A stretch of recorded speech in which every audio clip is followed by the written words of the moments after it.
Bonjour à tous et bienvenue sur cette nouvelle chaîne d'aquaponie donc qui va consister à vous décrire le système que je suis en train de me monter en Bretagne, dans le Finistère Nord. Donc je pense que c'est important de mentionner au moins la localité pour que vous puissiez savoir les conditions de météo que j'ai.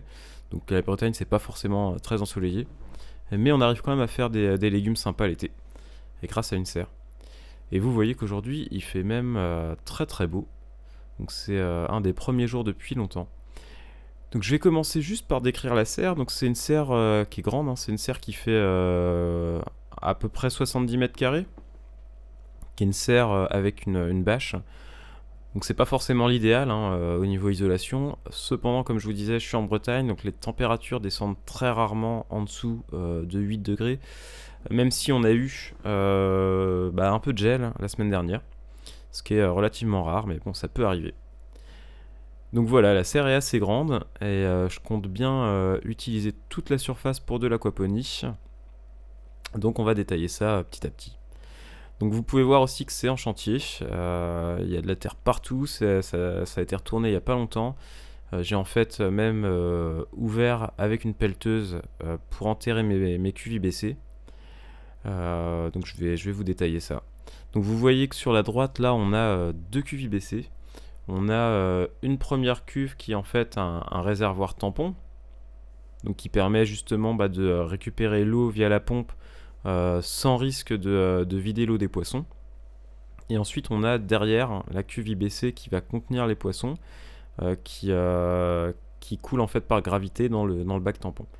Donc l'idée c'est que dans ce bac tampon on va récupérer toutes les eaux souillées par les poissons. Et donc on va ensuite les renvoyer dans le système pour avoir une filtration donc, via un filtre tourbillon et ensuite via filtration des plantes pour absorber les nitrates. Donc le système a été mis en place il y a 3 semaines. J'ai commencé je crois à mettre l'eau il y a 3 semaines. Il y a 2 semaines j'ai eu un pic de nitrite qui du coup maintenant ont été complètement transformés en nitrate, donc j'ai plus de nitrite dans l'eau. Donc je pense que je peux dire que l'eau est cyclée, le système est cyclé. Donc on voit qu'il y a une pompe, l'eau est très claire, la pompe ensuite se sépare en 2 circuits et on y reviendra tout à l'heure. Donc ça c'est ici un retour d'eau filtré. Donc par en gros 2 tables à marée et un bassin de DWC. Donc c'est dans ce bac là qu'à terme je compte rajouter des carpes ou des truites. Des truites si je peux. Donc il y aura un bulleur et donc tout ça va être rebouché bien sûr. On va remettre ça propre. Ça va être un gros boulot cet été, mais on va remettre ça propre. Et ensuite je vais faire des couvercles pour les bacs, pour pas que la lumière aille directement gêner mes petits poissons.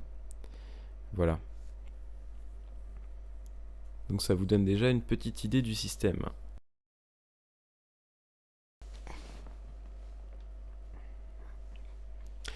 Donc maintenant on peut suivre les tuyaux qui sortent de la pompe.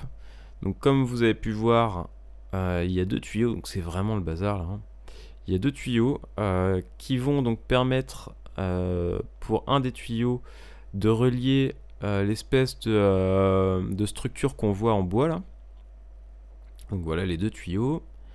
Hop, ça arrive dans la serre. Et il y en a un qui rejoint cette structure en bois. Alors il se dédouble. On le voit ici. Il se dédouble.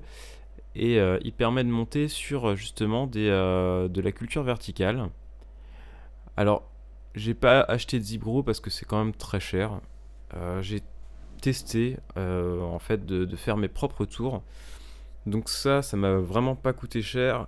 J'avais déjà le matériel en stock suite aux travaux que j'avais fait à la maison. Donc j'ai un petit robinet ici qui me permet de gérer le débit. Ensuite le tuyau monte et donc redescend via des goutteurs dans les tours verticales. Les tours, je les ai faites moi-même.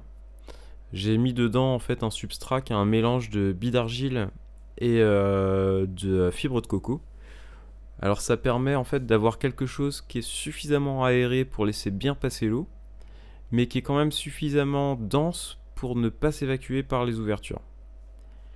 Et l'autre intérêt aussi, c'est qu'il permet de semer. On peut faire des semis en place directement.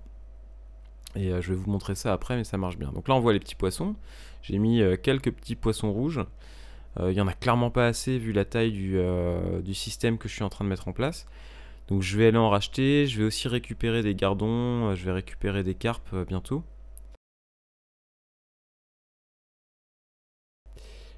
Faut juste que la température se réchauffe pour que je puisse les pêcher. Donc voilà, hop, le reste du système pour le moment. Alors, dans la première tour, qu'est-ce qu'on a? On a des fraisiers. J'ai récupéré ces fraises en terre. Alors, faut juste que je précise qu'avant, la serre, je l'utilisais pour faire de la tomate, de la fraise, des melons, pastèques, concombres, plein de choses. Des fraises aussi. Donc, j'ai récupéré mes anciens fraisiers. Alors, vous voyez que là, il y a déjà des feuilles. Quand je les ai mis dans les tours, c'était globalement que de la racine. Il n'y avait plus rien. Donc, ils ont l'air de bien se plaire. Je les ai mis il y a 3 semaines. Vous voyez, ils grandissent quand même assez vite. Donc ça fait plaisir déjà de voir qu'a priori il se passe quelque chose. Ici, j'ai semé directement dans les tours de culture de la salade, donc c'est de l'iceberg. Et ça fait 3 semaines, donc il a fait froid. Hein. Il a fait relativement froid, l'eau était en dessous de 8 degrés. Et je pense que c'était un peu juste, donc ça commence juste à germer maintenant. Donc on aura des petites salades bientôt. Ici, je crois que c'est de la roquette. Je suis pas sûr, mais je crois que j'ai semé de la roquette. On voit que c'est en train aussi de germer. Donc c'est plutôt bon signe. Donc ça prouve aussi que mon système à base de billes d'argile et de substrat de fibres de coco fonctionne. Donc ça, c'est des petits pois qui sont aussi en train de lever. Là, j'ai remis encore une tour de fraises. Alors en fait, à terme, je voudrais avoir à peu près 200 fraisiers là, juste derrière. Pour le moment, j'avais pas en fait assez de fraisiers l'an dernier. Donc il va falloir que j'utilise les stolons pour en récupérer. En espérant que ça se fasse assez vite.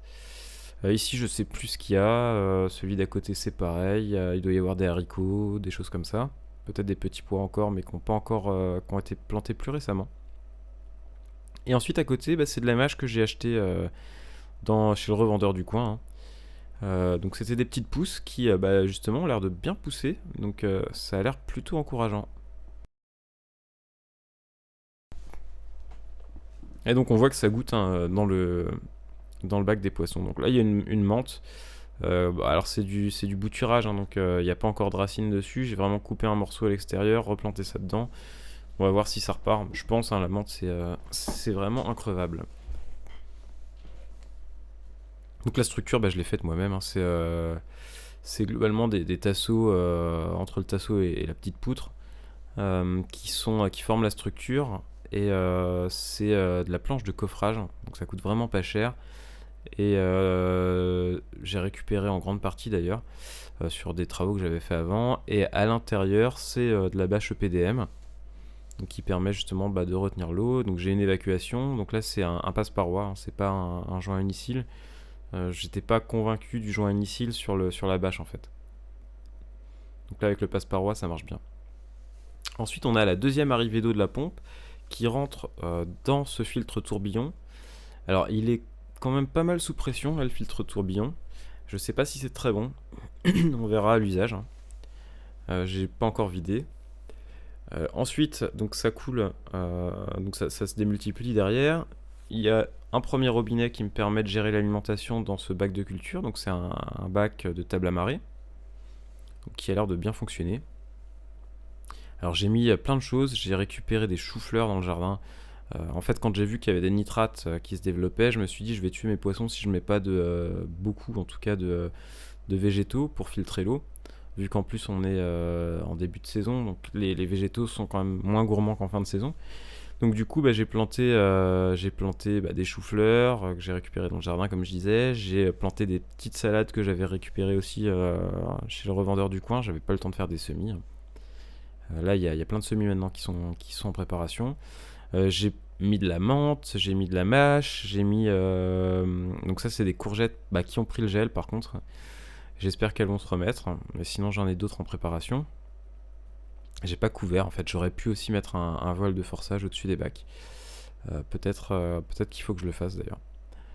Donc j'ai aussi des fraisiers. J'ai donc là, ouais, je sais pas si c'est je sais plus si c'est une courgette ou un concombre, mais qui n'a pas fière allure. En tout cas, bon, bah, ce qui se développe là a l'air de bien se développer. Les salades ont bien grossi. La mâche a bien grossi aussi. J'ai mis donc un peu de betterave, on va voir si ça prend. J'ai mis quelques oignons. Alors, je sais pas si on les voit bien ici. Voilà, des oignons et des poireaux.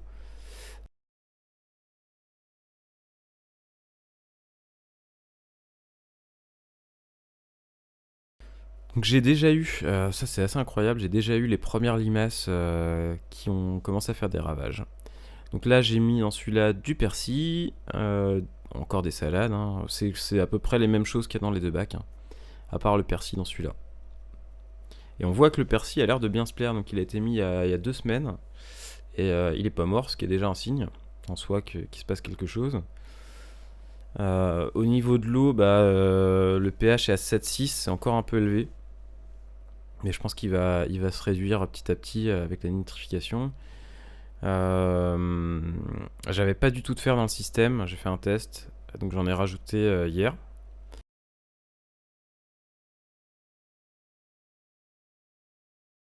Et ici donc on a le bac de culture de DWC. Donc il faut que j'aille acheter le polystyrène. J'ai fait un petit coffrage en bois.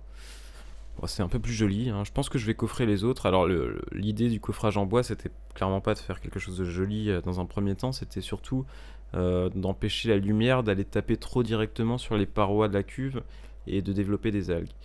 Donc comme je vous disais, il faut que je couvre tout, qu'il n'y ait pas d'accès direct de la lumière dans l'eau.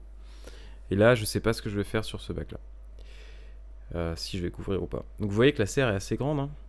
C'est vraiment bien en chantier. Il y a de la place. Donc ici, à terme, je compte rajouter sur toute la longueur du bac à poissons 2 rangées de NFT pour faire principalement des aromatiques ou des choses qui prennent pas trop de place. Voilà, pour en tout cas continuer à circuler facilement dans la serre. Mais bon, ça va me laisser quand même pas mal de place. Je pense que ce sera que sur un étage là. Ça va me laisser quand même pas mal de place pour faire du NFT. Donc avec l'évacuation qui partira ensuite à droite. Ici, donc derrière le bac en DWC, je vais attendre un petit peu, je vais laisser la place là. Je vais voir comment ça se développe en DWC. Je vais mettre des salades, quelques aromates, et puis je vais voir hein, ce qui pousse bien là-dedans. Et si ça marche bien, je vais peut-être en faire un deuxième, pour être sûr au moins de pouvoir avoir des salades, et surtout différentes salades quand je veux. De ce côté-là, vous voyez que j'ai commencé à préparer un palissage.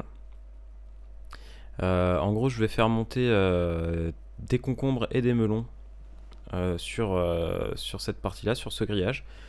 Donc c'est un grillage hein, qui a été fixé dans le sol avec des petits poteaux et qui ensuite est raccroché à la structure de la serre pour légèrement se voûter et permettre de développer les melons en hauteur. Donc on pourra les ramasser comme ça plus facilement et surtout ils vont pas s'étaler parce que ça prend énormément de place. Et donc sur toute la longueur, là on a bien 7-8 mètres, je vais venir mettre du NFT sur plusieurs niveaux. Alors qu'est-ce que je vais y faire sur le NFT en plusieurs niveaux, au sol je vais probablement mettre de la pastèque ou des choses qui vont rester au sol. La pastèque j'hésite à la faire monter parce que les fruits sont vraiment lourds. Et à l'étage je vais peut-être mettre des haricots ou des choses comme ça.